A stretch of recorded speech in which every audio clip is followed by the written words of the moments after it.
Hey, Rob. Ron? Rob. Can we get started?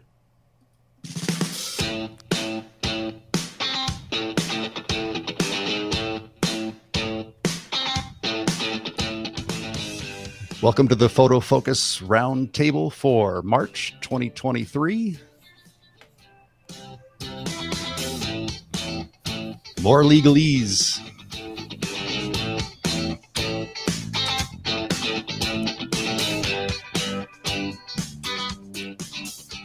Hey everybody, it's been a month, but welcome back to the Roundtable for March.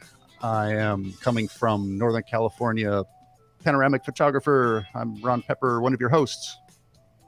And I am Rob Moroto, coming to you from Vancouver Island. I'm a little bit more narrow in my focus, so I don't do panoramas. I just shoot houses and things.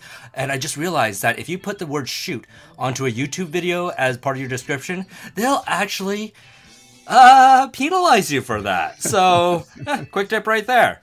Widen your scope into 360 degrees, Rob. All See right. more, be more. That's right. Well, we are going to have one new and one returning guest this month. That our returning guest is David Deal, who we had great feedback about. The show, one show we did, is helping with legal things we need to know as photographers. And for the first time, we're going to have Joel Klassen coming in from Canada also, just like Rob.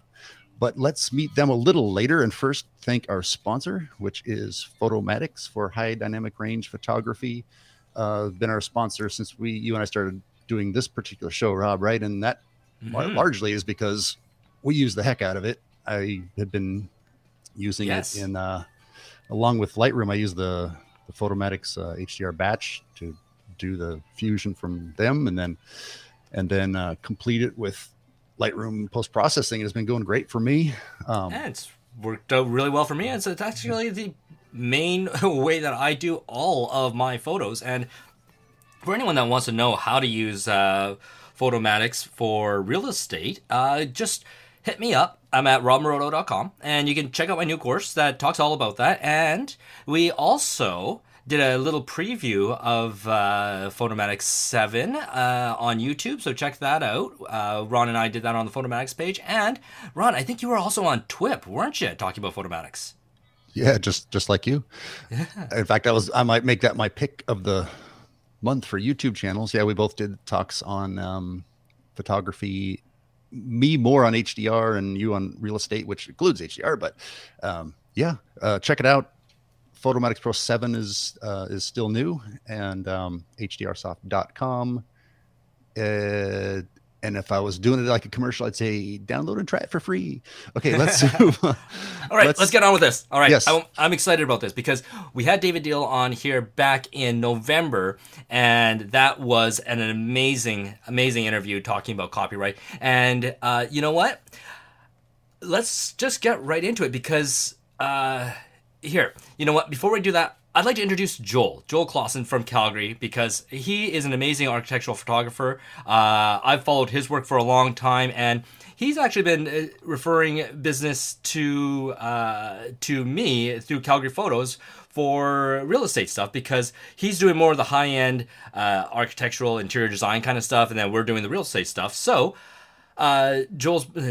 we've been connected for a while, and finally, we just happened to be shooting the same show home up in Edmonton, and I said to Joel, hey, thank you for, referring all that work to us, and let's go for dinner.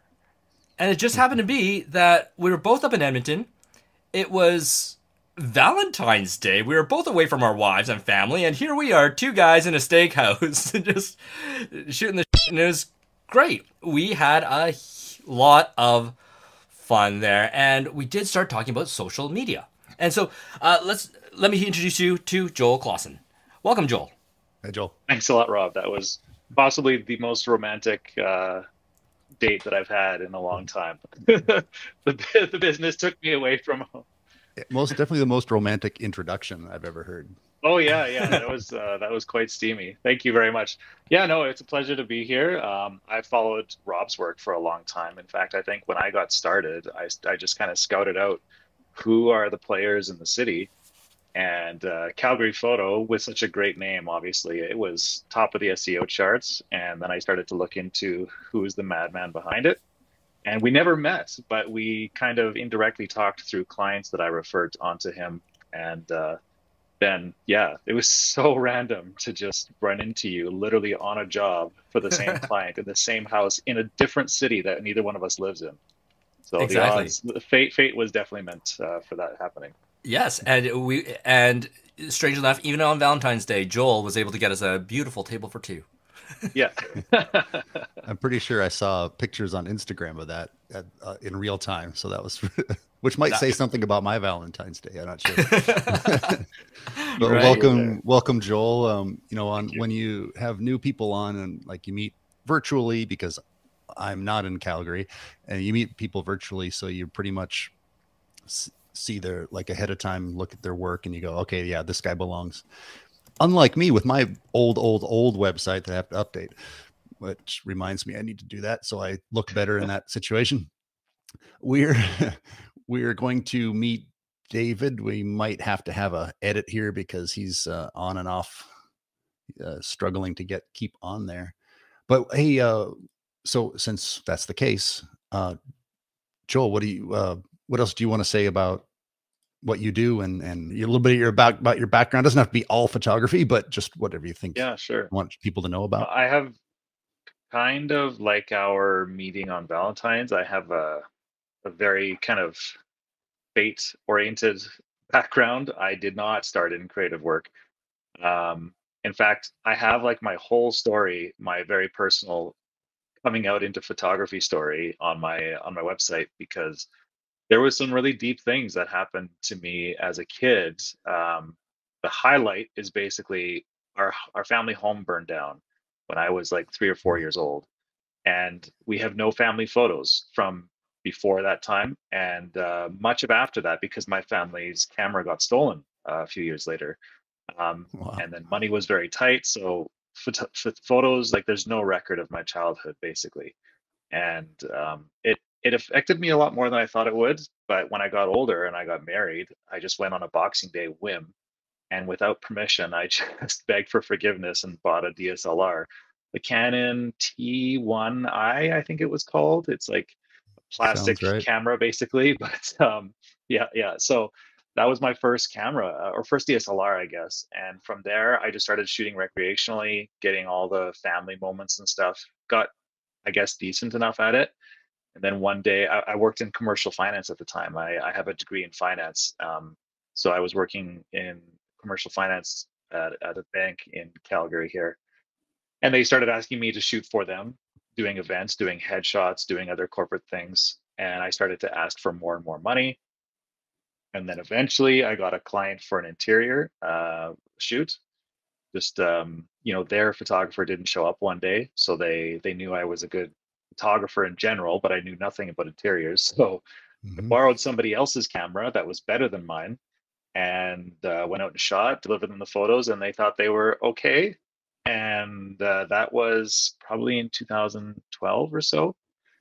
And then ever since then, it just kind of kept accelerating. And in 2016, I retired from banking and went into this full time and have never looked back. It's been an incredible existence. Like I say to my wife all the time, I can't believe how fortunate we are. It's it's not just that, like doing your dream job or anything, because this wasn't my dream job. It's almost better than that. It's like something that I never ever thought would be a job. It was just kind of a fun thing to do on the side. So the fact that I can make a living now, making way more than I did in banking, and be fulfilled and have support from my family, it's just it's a complete dream. I love it. And maybe, maybe we're all better off than being in the banking business now. Maybe, maybe David, now that David's on here, maybe he can tell us other good reasons to stay out of the mainstream kind of businesses and do something like this. Most people think that we do like a side hustle, right? But you can be a great way to make a living, and you don't, well, it's a misnomer to think you don't work for anybody else. Of course, you work for your clients, but you don't work for one person. And it's not for everybody, but I'm glad it worked out for you that way, man. The Captain Picard business plan, when the captain is not there on the Stargazer, you take over the job that someone couldn't do, right? And there you are.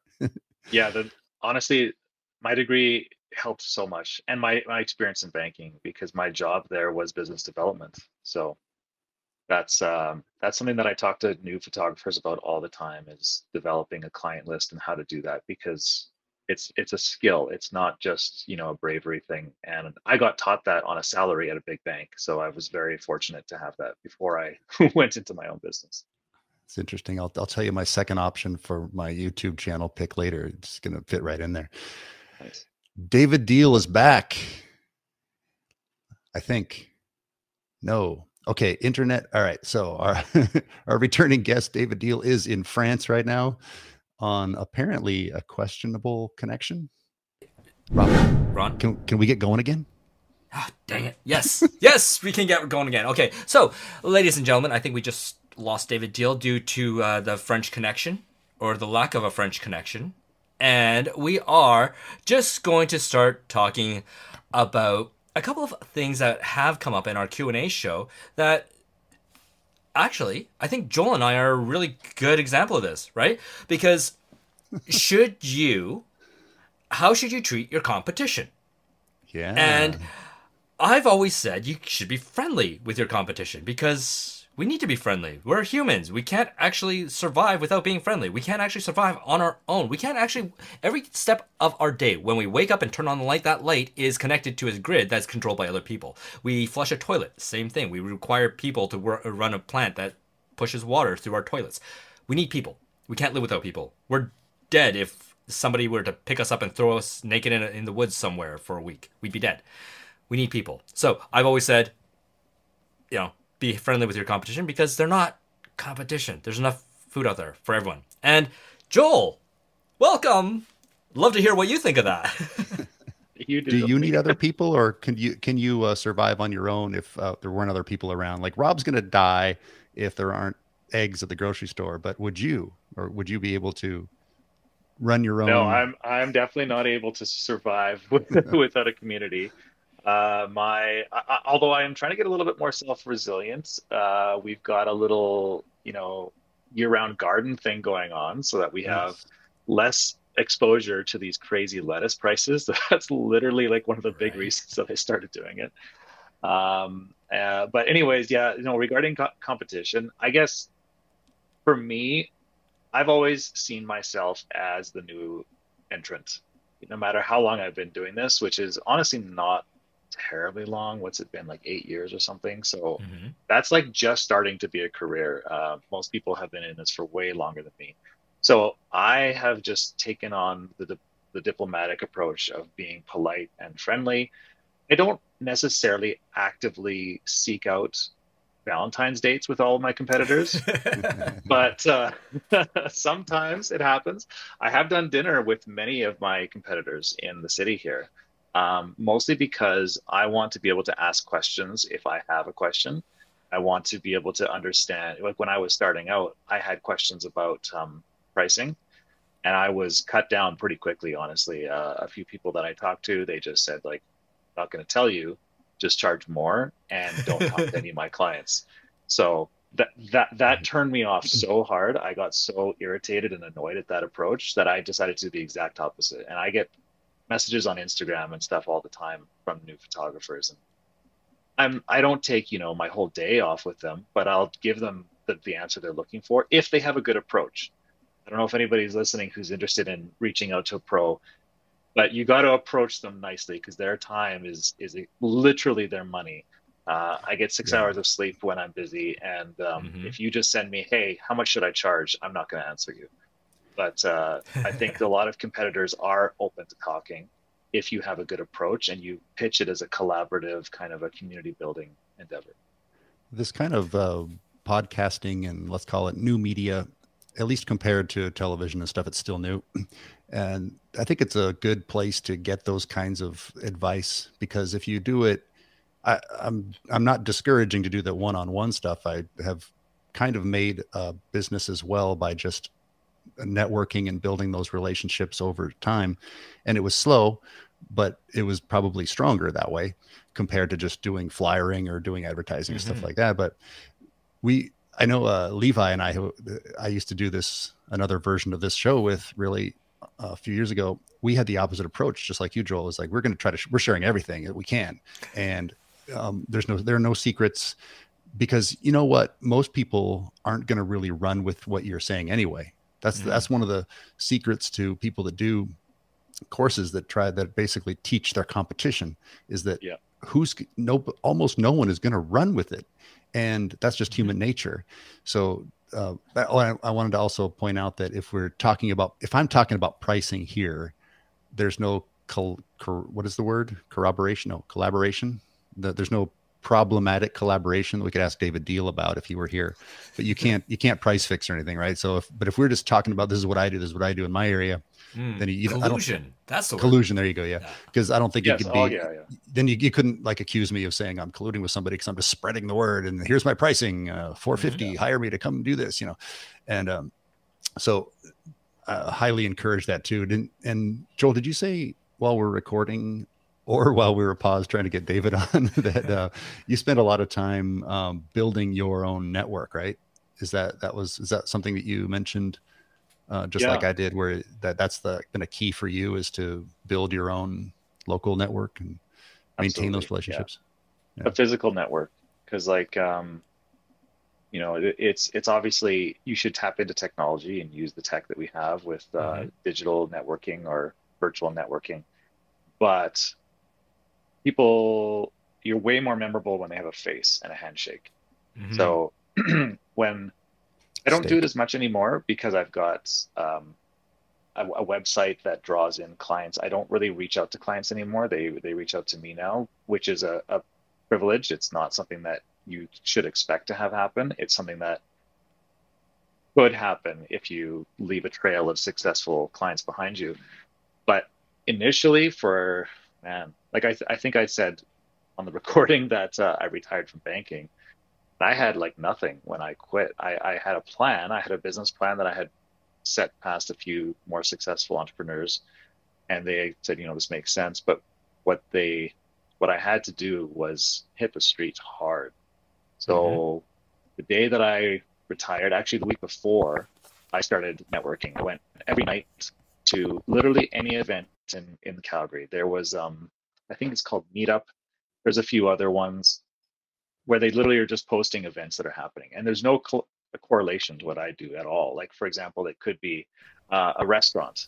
There was like a restaurant meetup where different restaurateurs were meeting up together and, just shooting the breeze and sharing supplier information or whatever. And it was an open event, like anybody could go. So I paid the $40 and I went and had some cheese and just rubbed elbows with people that I had no reason to talk to. Didn't get a single great client. Idea. Yeah, but I met like 20 people that night. I gave out 20 cards and I shook everybody's hand and I was making a presentation and I dressed up like I came from banking. So I actually went in a full suit and tie, which I probably wouldn't do today. But at the time I had to make an impact and I had to be memorable. And I was the only guy who dressed like that. So later on, I found a construction group. I see, oh man, I should know their name. It's a huge, they're like the Graham Constructions, the Scotts, like Rob will know these names more probably than Ron, but they're people that are building towers and bridges and office buildings. They're not building houses. So they're really big players in the market and they were having public meetings every month. So I registered and I went to like 6 of them. And over time, what happened was I spent like 1,000 hours just networking face to face with people, but I got like, a dozen solid clients, and I got my first really big client from that. So when that happened, that just snowballed from there. So I think virtual networks are great, but building a physical network that you can actually touch, you can actually go to their office, you can drop off donuts or whatever. I think that's what separated my path and gave me that growth in the first couple of years. No, that sounds very familiar. I didn't exactly say anything. Like Ron said, right? Yeah. Most people aren't going to do that.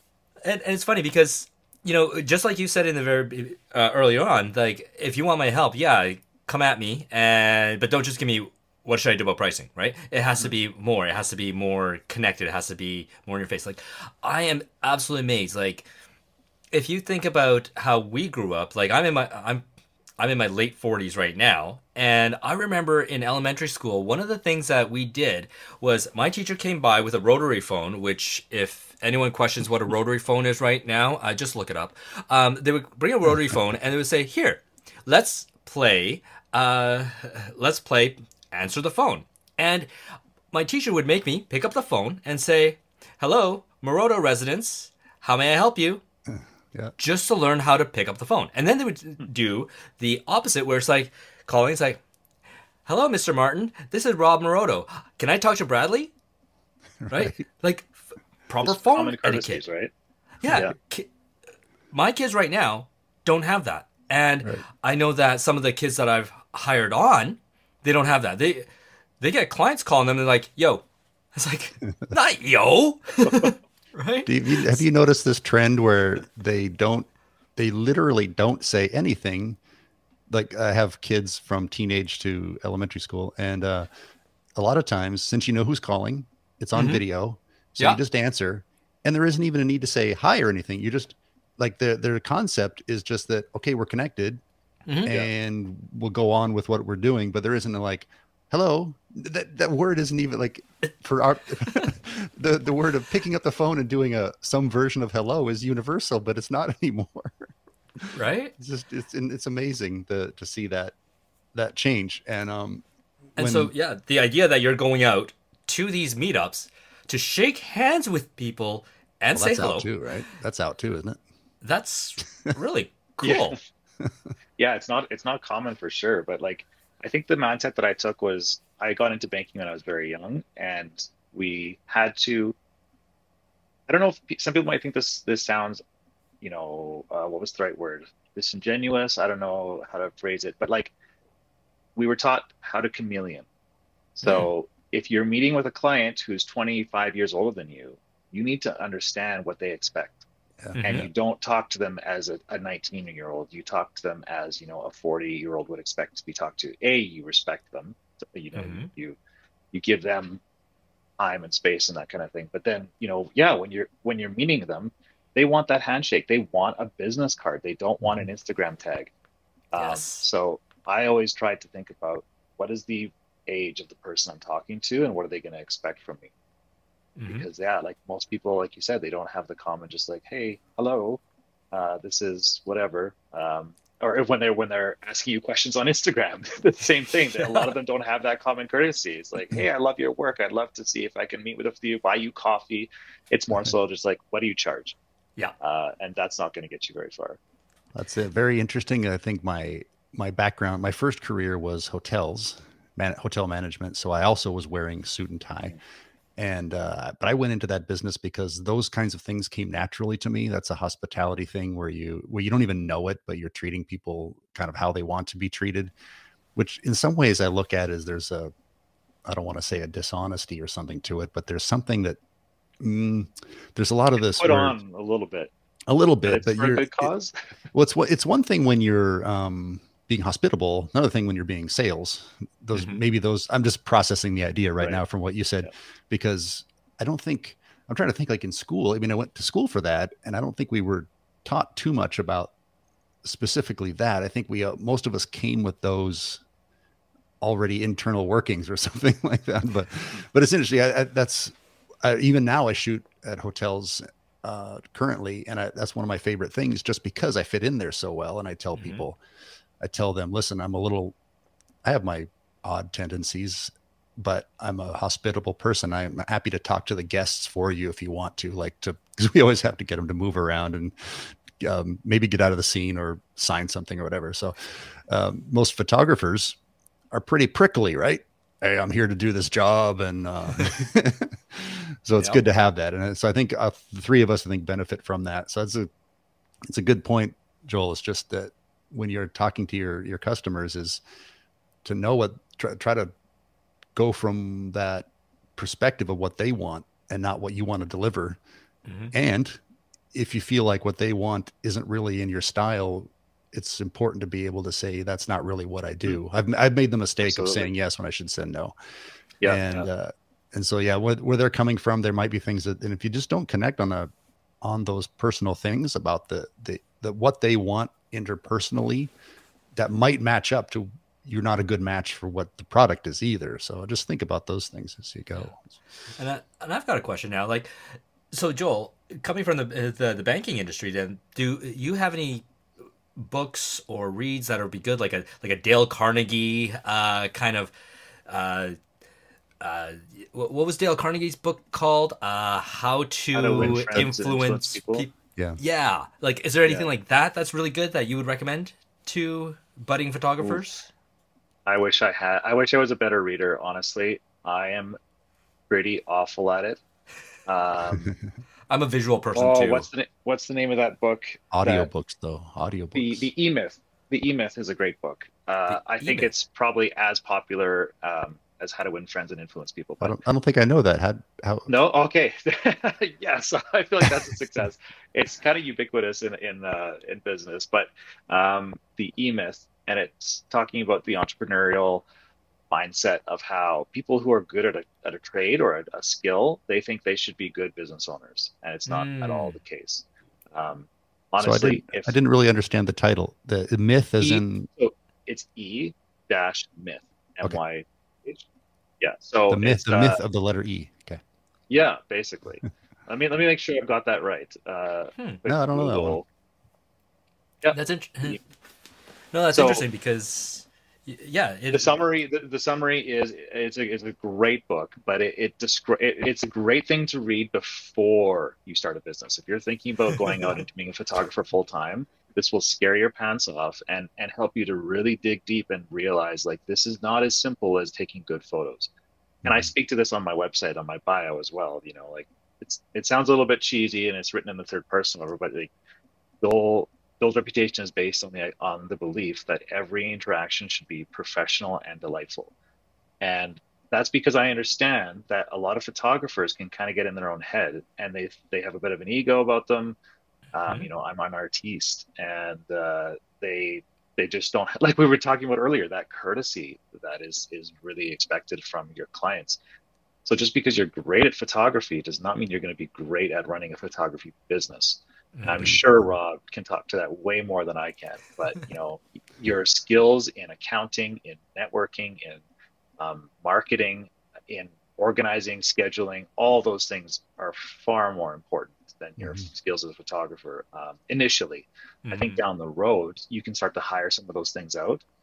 But if you can't, you know, make an appointment and show up 5 minutes early, you're already dead. Yeah.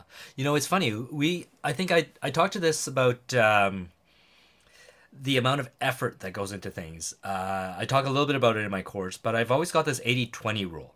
And the 80-20 rule is when you're starting out, 80% of your time is going to be spent hustling, getting new business, working on your craft, and developing everything. And 20% of the time you're actually doing work.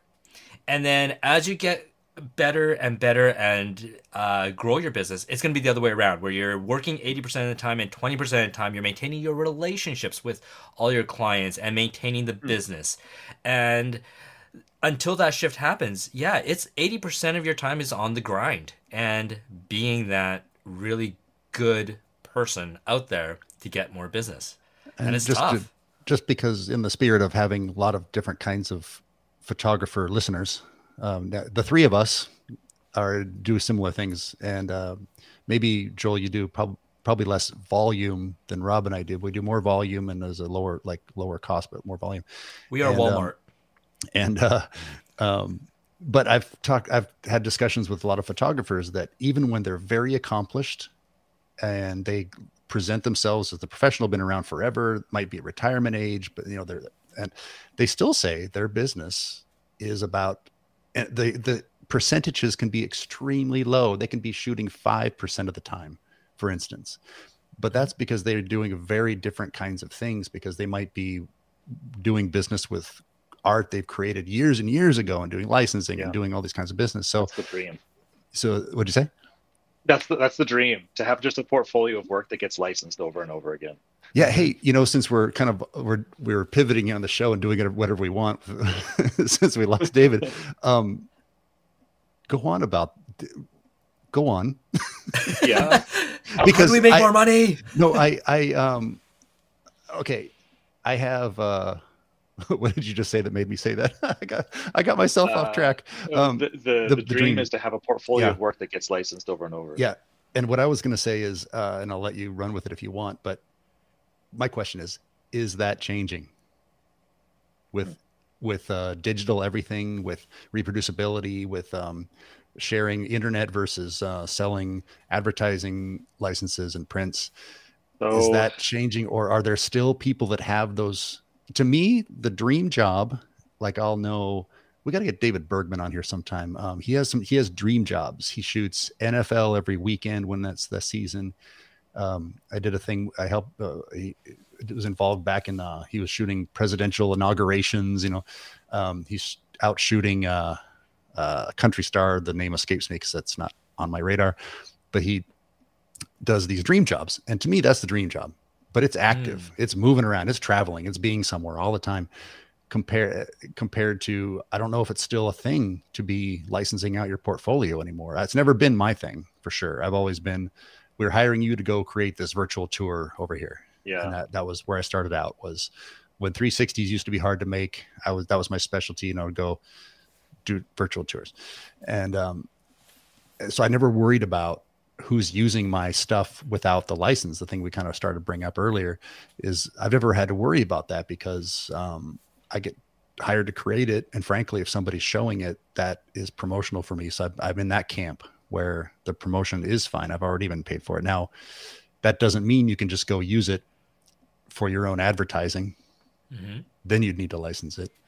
So I don't know. That's where I fall into that. Yeah. Like, are you talking, there's a nuance there. I'll just quickly touch on that before we go back to the licensing body of work. From my perspective, I guess the nuance is, are you using the tools that are built into the social media platform as they're intended? So on Facebook, there's a share button, and it shares the post with all the credentials and credits that were originally there. And you can just add a comment on top, but it's not it is obviously and intentionally not your original post. And it's clearly seen that way. Instagram is a little bit harder. There is an app that you can get, I think, that allows you to share things on your own feed. And I allow those. If somebody is going to share a photo that has already been posted by one of my clients, because it includes my tag, it includes the client's original text. So if they write 5 paragraphs, that's all still there. Mm-hmm.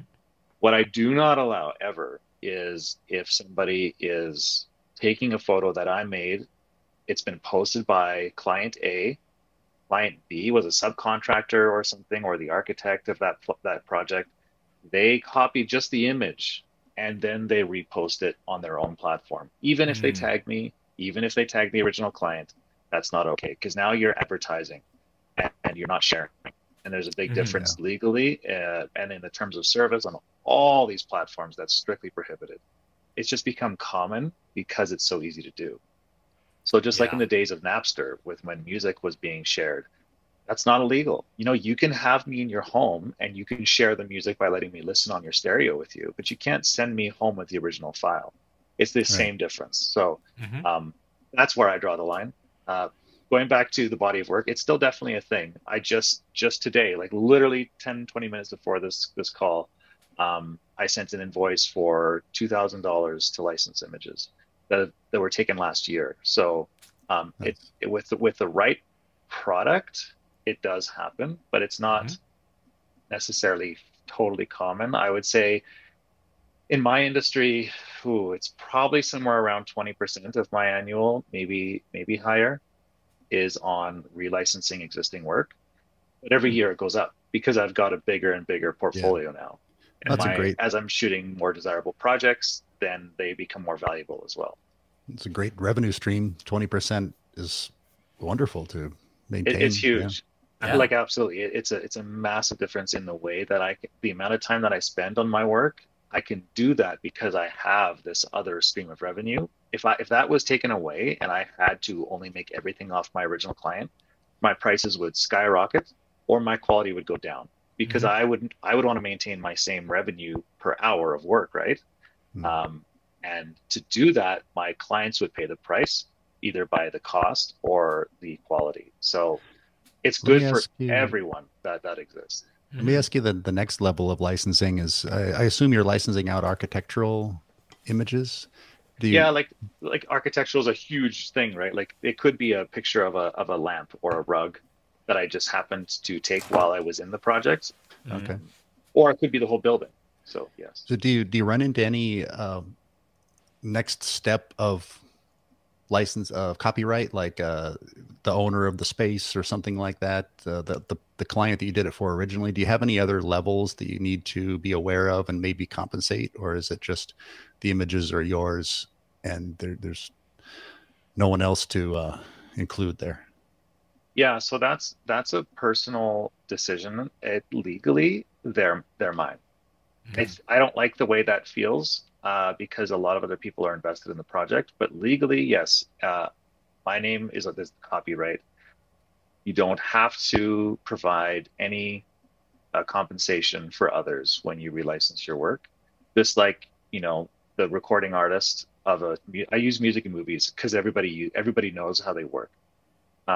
If a recording artist sells another song, the guy that was on the audio mixer that day, or the supplier of the microphones in the studio, they don't get more money from that.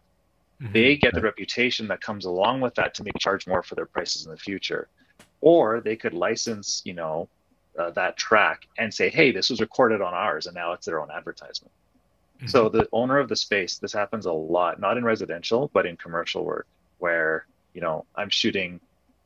I'll just use a name that I haven't actually shot because everybody will recognize it. I'm shooting the new Coca-Cola facility for some reason. And the architect hired me. And then Coca-Cola loves the photos and they want to use them. They still have to buy them. And I don't pay Coca-Cola if I use the photos for someone. If the window supplier wants photos and they buy them from me, I don't pay Coca-Cola. However, the architect who hired me, they will get some incentives there. So I think this is very personal. Every business can strategize this the way they like, but I try to make it a win-win-win. I don't want to make it so I'm the only one winning, and I don't want to make it so the person who bought the photos is getting a better deal than my original client. So what happens typically is if client A hires me and they refer client B, they get a kickback or a referral fee or something for this, or they can split a combined larger invoice between them and make it 50-50. So yeah, I always try to make it in the best interest. But in that split scenario, I'm making more with two clients than I am with one. Like it's not like they pay the original invoice and just make it half. It's the original invoice plus 50%, and then they make it half. Right. Yeah. Nice. No, I agree. And we do this. I do the same kind of thing where we've got the primary license and then we got secondary licenses, and every time that we find that we get a secondary license, we give a kickback to the original in some shape or form. And what I like to keep in mind is who the people are. And here's an interesting tip for anyone out there that does this. If, say, you're in the situation where, client A, original client B comes by, buys a secondary license, and you want to give a kickback to client A. If client A, say the person who is hired you on is the marketing director, and they say, hey, Rob, go out, shoot this, and they're all right with sharing it, fine. Giving a 10% or 20% discount on their invoice the next time, yes, it's helping client A, the company, but sending a gift basket to the marketing director personally and saying, hey, Jane, thanks for this. Here's a basket for you. Well, guess what? The person that actually allowed you to do that and gave you the permission and got you that job will really appreciate the actual gift basket that they get to enjoy, not just the company getting it a little bit of a discount. So, keep the people in mind. I'm a big fan of not necessarily discounting. It's like saying, let me give you a good deal or a good percentage. I'm a big fan of either doing more for a client, maybe doing like Rob has told stories over the time we've been doing shows about really great ideas about how to treat clients, do something special for them, maybe unexpected. But I'm a big fan of just because at least I don't overcharge in order to discount. I just say, listen, this is what I want to make. It's worth it to me. I'll do some extra things. I won't nickel and dime you, but I'm not going to add value. I'm going to add value rather than discount. And I just really, if I need to, or usually the value is just like we alluded to before, try to have your interactions being professional, enjoyable. What did you say, Joel? Something like that. And that's what they're going to that's what they're going to remember most, is that there were no problems, because I've made mistakes, there've been problems, but for the most part, you want to be the one that knows what they're doing. They come in, they bang it out, they take care of it, and they get what you want. So yeah, I just like to throw that anti-discounting thing out there once in a while. Yeah, I agree. If you can just, make the experience better, that's what makes your rate worth it. And going back to that whole, like, every interaction should be professional and delightful. Sometimes that's hard to do. Like you said, like, if a mistake is made, you got to own it. And sometimes it costs you. But honestly, where I struggle with that the most is when somebody glosses over our first conversation, which Rob and I talked about over Valentine's dinner, was licensing. So a lot of, people want to know the price when they contact you. They want to know what it's going to cost. But before I give any pricing, I give them a license agreement. So they have to read and acknowledge and agree to the license agreement before they'll get the pricing. And I don't do it in a rude way. I just say, hey, so nice. Thank you so much. I would love to work with you. I've attached my terms and conditions. I call it my license agreement, to this email. Could you please review it and let me know if you have any questions? If not, then I'd love to work with you and send you a quote. So it gets it out at the very beginning of the conversation. So there's never a question, because the first, 5 or 6 photo shoots I did, I used to almost hide that. Like, I knew I was going to enforce it, but I didn't want to get it up front because I didn't want to lose a client over it. Yeah. Then I started to learn that, like, the repercussions are way worse than losing an initial inquiry. So now it's the first thing I send is my license agreement, which says what we've talked about. You can post it on social and whatever, but you can't give it to anybody else. And if anybody else wants to use it, they have to buy it from me. But sometimes it's very, very rare. Like, maybe like 1 in 50. Somebody will ignore that even though they were educated. That's a hard conversation. Yeah. Are those terms that you send out, is it a quick read? Yeah, it's like 1 page, but it's not even, there's a lot of, like, formatting in the page. So I would say it's probably a 3-minute thing. Yeah, it's perfect. Not full of legalese either. I bet you David would hate it, actually. Yeah. I should probably run it past somebody a little more. I had a lawyer review it when I first started, but I was a much simpler business, and I haven't really modified it since then. I've never, ever been stiffed by a client. I've never, had anybody steal photos and then not take them down when I let them know immediately what's going to happen. And I know David, again, would disagree with this, and I need to get better at that. I just haven't had somebody in my network like David before who I could tap and say, hey, this just happened. What's the next step? So that's something that I have a lot of room to improve on. And there's a little bit of initial fear, I think, to get over the first time you do that, or maybe the first 5 times. It must be a little bit challenging, because I know how small Calgary is and how much your name gets around. So I need to be, I guess I think I need to be a bit careful about how I enforce things. But I don't let things slide just because I'm a nice guy. I just do it in a way that makes me feel like I'm being nice. I got stiffed one time. It's been so many years now that it's long past, but it turns out I'm an excellent collections guy. Nice. Because the guy that I had to, I've thought about. What's that? You showed up with a bat? No, it was all by phone. It was all by phone because it was far away. But it was I've even thought about doing call outs like on this show and stuff. I mean, that's never a good idea, but no. I could be sitting here saying, oh, this person is a deadbeat, but what I ended up doing instead was, there was still some uncollected, but part of it was, let's see, how do I say this without letting any cats out of the bag?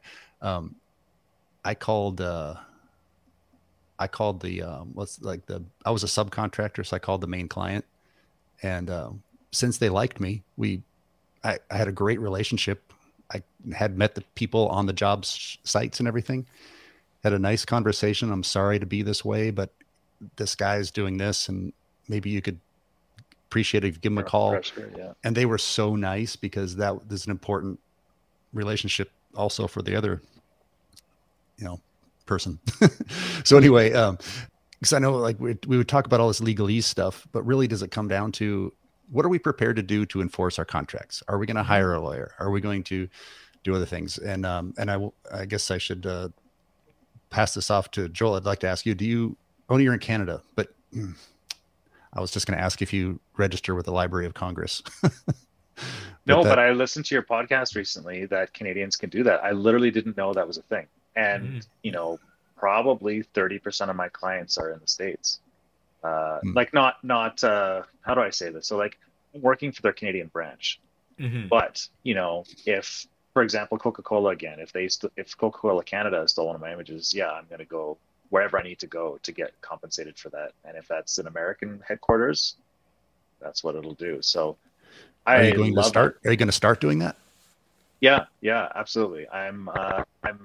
And what I'm going to do, I think, is just there's only so many, since I produce low volume.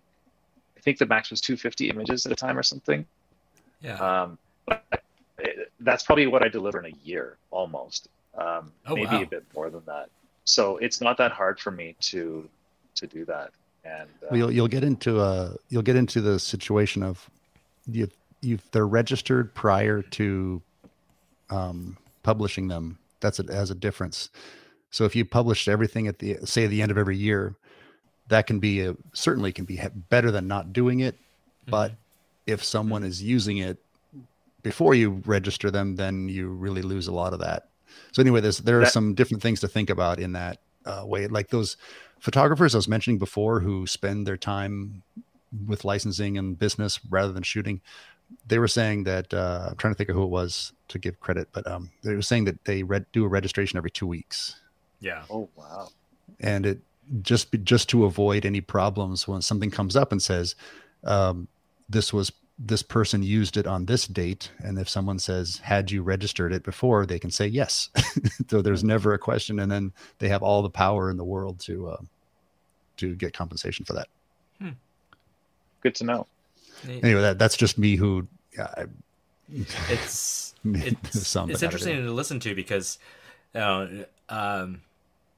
definitely like I know with my business we wouldn't be able to register everything because we probably do today we've got 20 appointments, so 20 appointments times by 50 photos, we're looking at 1,000 photos just today that are produced and delivered right away. Yeah. And so for us, it's unfeasible to register all of them because I would actually, I'd go bankrupt just by the amount of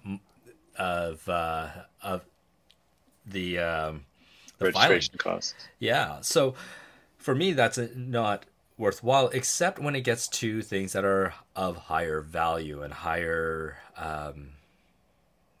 quality, like some of my builder interior stuff that could be repurposed by another company for another purpose. Those are the ones that, yes, I could potentially do. It's interesting. I'll admit I haven't had the chance to go through and do any of that setup yet, but I should. And one other part that I remember I need to do with a couple of my clients is really work on the usage of things like bottle releases and property releases. That's one part that I've really got to work on because I know that with one of my past clients, we had an issue where I shot the property for the builder, then sold the secondary license to the cabinet maker and sold the license to one other person. Maybe it was the interior designer.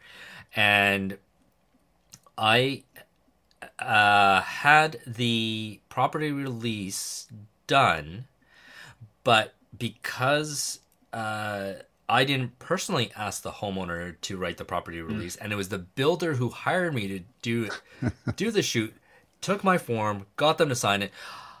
I actually didn't have a copy of my own property release for the shoot that I did.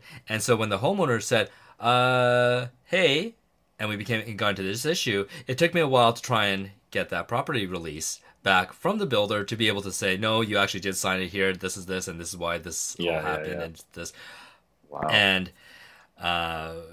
worked it through that way. But yes, having that properly release and having proper model releases now, that's a part where I got to work on. I need to do better at that too. Oh, it's kind of sketchy when you look back and see like, oh, did I do that? Oh, maybe not. How much could that cost me? Yeah. I'm hoping that the NFT craze, I think, has hopefully gone past a little bit this wave of get rich quick and stuff like that, because NFTs to me have been around long before most people listening to this have ever heard of them, but it just wasn't called that. And I'm looking forward to when we can use a better system, cheap, almost free, does more. So this is registering images and any other kind of art on the blockchain with smart contracts, so that everything's built in, so that if there's a relicensing, then there's a smart contract that includes the photographer, any potential model, any potential producer, any whatever that's added in there, and those things all become cheap, almost automatic, and we don't have to use the Library of Congress to do that. And it's also decentralized. There's nobody in charge, so everybody's in charge. It's a beautiful idea, and it's been going on for some time. It's just that there's just needs adoption. So I was just thinking about that last week. Literally the exact same thing. I was like, man, are we close yet? Because it will be a beautiful thing when, there's just no questions. It's not ambiguous. The reason why it's ambiguous is because a lot of uneducated people will just take it and run and not know what they're doing wrong, or ill-meaning people will take it and run and claim ignorance. But once everybody has the same understanding that, like a red light means stop, that it'll just take care of itself. But it's so easy to just rip it off right now, and that's the big problem. It's these systems that are, the systems that are been around for a long time, that are a bunch of people, before the computers, they would just write down on a ledger, and it's all centralized and in a library. And then now with the internet, it's all the same thing, still centralized. It's just electronic. But why we need to move away from the centralized solutions that are there for the people who know how to use it, know how to game it. They have the lawyers, they have the know-how. So just using it's kind of like that. We say power to the edges, just removing power from central places and making it more usable for the person starting out. And even if you're not starting out, it just shouldn't be such a bear of an effort to use. And then if you've used it and you've done everything right, you still need to go through this huge process of enforcing it. And it's just not for everybody. So I just look forward to that. It's like having another job just to enforce it. No, why can't we export our photo from Photoshop and have it with it built automatically on the blockchain? I mean, it should be an automatic process. It has to be coming. Maybe that's one good thing AI will do for us. Rob, do you want to wrap up, or do you have time? Yeah, you know what? I think it's time. We have unfortunately lost David Deal halfway through this. We apologize to our listeners for not having a good connection with France, internetally, and we will promise to have him back. Well, David's promised to come back. I promised to come back. Ron? Yeah, I'm committed. Yeah. I'll be there. Yeah. You tell me. We'll get him back here for your listeners here. But before we sign off, we have this thing that we've been new tradition thinging, and essentially before the days of the internet, whenever we had a question, we would ask our elders or we would ask our friends. And now with the internet, people started to say, well, if you want to learn something, well, just Google it. And lately that's changed. Instead of Googling it, people are saying, well, why don't you just YouTube it? Like we're using YouTube as a verb now. But we do that all the time. I learn from YouTube all the time. I teach on YouTube all the time. And so I guess we're starting to get into this age where if we want to share knowledge, we should share the knowledge that other people have shared as well. And so, Joel, I'd like to ask you, what YouTubing have you done that's you'd like to share? Yeah, I spend way too much time on YouTube. It's probably like the number one reason why I'm not twice as rich. It's just tough. And I'm learning, right? Like I'm educating myself while I'm working, but then I'm being less productive. But there is a place that is actually worth it. Most of the YouTubing I do is not worth the time, but the future, it's just the channel's called The Future, and it's spelled TheFutur. And for the life of me, I cannot remember his name at the moment, but he runs a ad agency, and he primarily works in graphic design. Mm-hmm. But he spits out knowledge just like a machine, and it's just things that he, like the way that we talk about copyright and technicalities in our work. He's got this whole industry kind of on lockdown, and the way he talks about networking, I wish I would have had this when I started my business. Basically, he's kind of that tough love guy. Yeah. And if I really, really honestly believe some of the stuff he says sounds so crazy and over the top, like about just if you're losing clients, just double your rates. That's one of the things that he says, and it just sounds so insane. But I honestly believe if you're in an industry that has any kind of association with cost to quality, and it's a relatively limited resource. There are some where it's more of a commodity, and that I think might not be realistic. But in my industry, for example, like there's this thing, if you're charging too little, you're probably not worth it. You're not good enough. Mm-hmm. And he just has crazy statements like that. And I think that if somebody who is starting out just like started at the ground level of his courses and started implementing everything that he said, you would be the most successful startup for that year. His volumes are intense, and the classes that he teaches I can't believe they're free. He does have a premium, what does he call it? Like the Future Group or something. Yeah. Where if you subscribe, it's very expensive. Like I think it's thousands of dollars a month. You get basically into the inner circle where he's not teaching to a group anymore. You're meeting with him every week. And that's very valuable for startups, I would imagine. For somebody like me who's not trying to leverage, like I'm not trying to hire people, it's maybe not as valuable. But some of the things that he's done for people is just teaching you how to do what Rob has done, which is, get yourself off the tools and more into the strategy and coaching.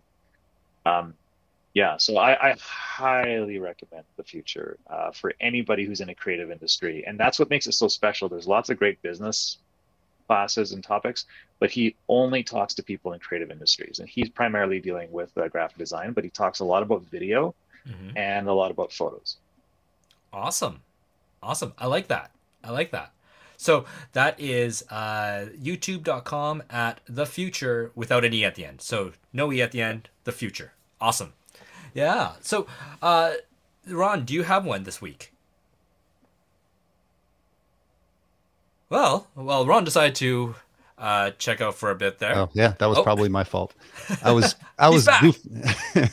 goofing around. I muted myself. So I'm going to follow off of what Joel said, because even though it's not directly photography related, this will be in honor of Joel. It's financial oriented. This one is called Heresy Financial, and it's I think maybe it's heresy because it's telling you things that are not the mainstream financial news. So you're not going to get this on CNBC and stuff like that, where he'll explain what's going on historically about things happening now that most people just are so unaware of. And so even though it's not, again, photography, I think it's when you start your business, learn how to manage and keep your money and make it work for you. And don't fall into traps that people fall into. So, I'll put that link in the show notes as well. And I picked him because there are a lot of people that are outside the mainstream, but he presents it nicely, professionally done, not angry or anything like that. Mm-hmm. No, fair enough. And then, How about you, for Rob? my pick this week is Damian Cooper, and he's a videographer, and he does these really cinematic looking interviews, and he goes through each of his interviews and breaks it down as to how he shot it, how he lit it, how he created the place, how he found the set, how he pretty much did everything for it. And for me, I could easily spend an hour or two watching a Netflix show about Archie Andrews and what he's doing this week, but it's not really making me a better human being or a better photographer or a better videographer. And what I find is that Damian Cooper's stuff is A, it's entertaining, and B, it's also educational in that I learn something that I'm going to need for my craft later on. And I think that the success that we get as photographers comes from